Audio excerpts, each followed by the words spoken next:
Yunglarimni olib tashlashgan, badanimda esa ximichiskiy kuygan joylari bor. Biroz yoqimsiz.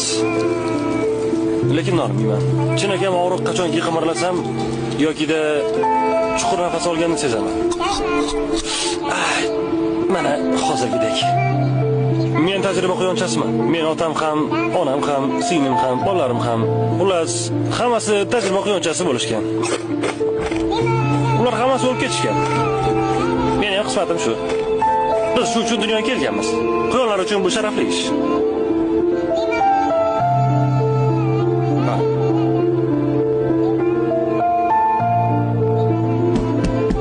Haya. İşim boshlandi.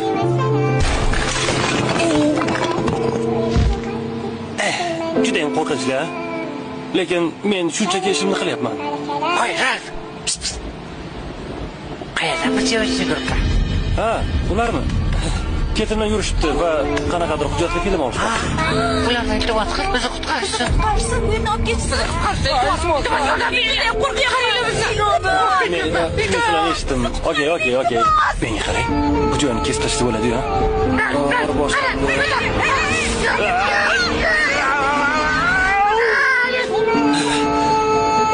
Nima demoqchi edim? Sizlarga murojaatim hayvonlarga yo'q qarasangiz. To'g'ri turib ol. Ha, uzr.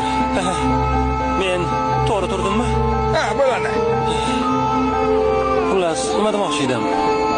Sizlarga murojaatim hayvonlarga tajriba qilib ishlab chiqaradigan kosmetika, ko'zdagi suriladigan shampunlar, quyoshga qarshi kremlar, umuman barchasi vannangizda turgan hamma kremlar, kosmetikalar.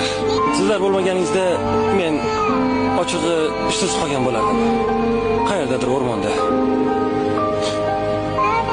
Oddiy quyondek.